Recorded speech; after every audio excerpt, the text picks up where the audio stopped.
Bonjour David, oui, drôle de sport parce qu'en fait tout l'été vous vous intéressez à des sports un peu atypiques qui quelquefois sont anciens, qui quelquefois sont représentatifs d'une tradition locale, régionale.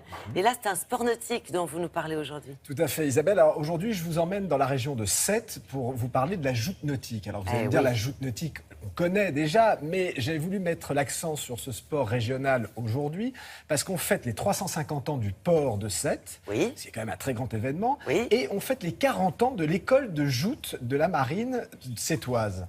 Il y a une école de joute. Alors ça, on le connaît moins. Ça méritait un sujet, ça méritait un sujet parce qu'on pense que les joutes nautiques, ce sont les adultes qui le pratiquent. Mais moi, j'ai voulu vous montrer que des enfants de 8 à 16 ans pratiquent ce sport qui est un sport intense, vraiment vigoureux, où il faut effectivement bien tenir son pavois, et vous allez le voir tout à l'heure, les pavois sont bien lourds, bien grands, tenir la lance et arriver à faire tomber de la tintaine l'adversaire. Mais donc voilà. C'est courageux, hein. C'est très courageux, c'est très physique et surtout c'est un vrai sport régional parce que alors à Sète, quand vous voyez un enfant de 8 ans qui fait de la joute nautique se promener dans la rue ou dans les rues, eh bien les passants sont là, ils font « Oh mais regarde, c'est lui ». Donc ce sont des stars locales. Voilà. Et plutôt que de grands discours, je vous emmène regarder tous ces enfants qui, pour notre plus grand plaisir, ont participé au 40e critérium de l'école de la joute marine de Sète.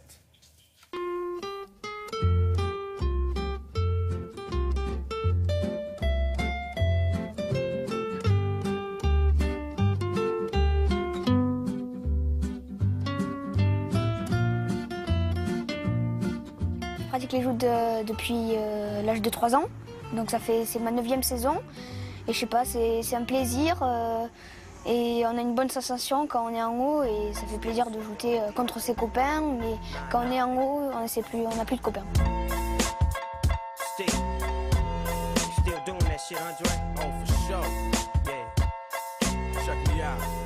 Quand l'école de joute a été créée, à la première inscription, il y avait 120 petits. Donc, de 1976 à 2016, il y a toujours 120 petits à Sète dans les écoles de joute. La règle d'or chez nous, c'est de respecter son adversaire, respecter les anciens et respecter notre société. L'école de joute, elle m'apporte de s'amuser et de connaître un peu plus le sport, autant en termes de pratique qu'en termes de culture. La tradition des joutes sétoises et locales vient de ce qu'on a vu encore au Moyen-Âge sur les chevaux et que nous on a repris sur des barques de joute. On a aujourd'hui encore un concours de joute donc avec Société Agde, Sète, Metz, Frontignan, Ballaruc. C'est une compétition et en même temps c'est un loisir parce qu'après on fait la fête, on s'amuse avec les copains et tout ça. On ne croirait pas, mais on utilise plus son pavois normalement que la lance. Le pavois, on croit que c'est juste un truc pour viser, mais en fait ça aide beaucoup. Ça permet de contrer la lance. Pour moi, la règle d'or des joutes, c'est le respect. Et ce qui est bien dans les joutes, c'est qu'il n'y a pas d'argent.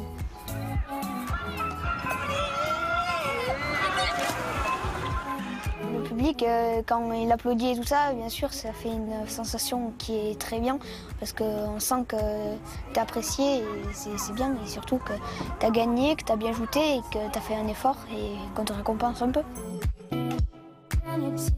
Franchement, je me régale avec tous mes copains, les dirigeants, c'est que du plaisir. Les joutes nautiques, c'est à Sète que ça se passe. Les adultes, c'est pas à Sète.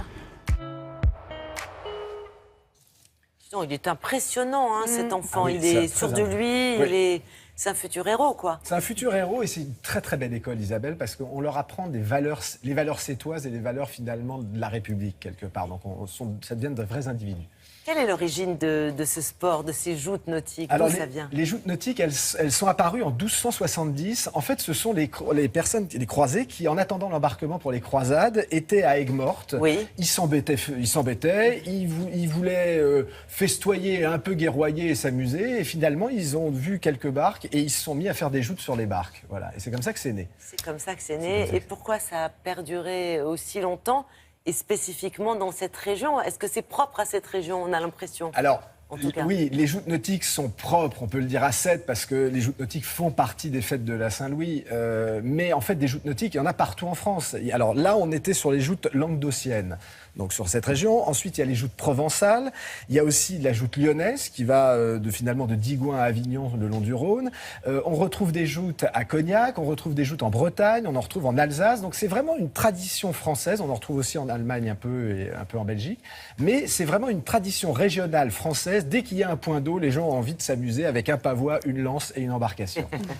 Et si on veut assister à l'un de ces événements, est-ce que ça va durer tout l'été? Est-ce qu'il faut se dépêcher? Comment on fait? Alors, il faut se dépêcher, oui. En fait, j'en parle aujourd'hui parce qu'on est en plein milieu des fêtes de la Saint-Louis à Sète. Donc, si vous êtes dans la région de l'Hérault ou pas très très loin, prenez votre voiture, allez à Sète. Jusqu'au 23 août, il y a effectivement tous les jours des joutes nautiques. Et puis, si vous les ratez, le 27 août, il y a le critérium de l'école de joute de Palavas-les-Flots. Et le 31 août, à Agde, le critérium, pareil, de l'école nautique. Mais vous avez toutes les informations sur le site de Télématin.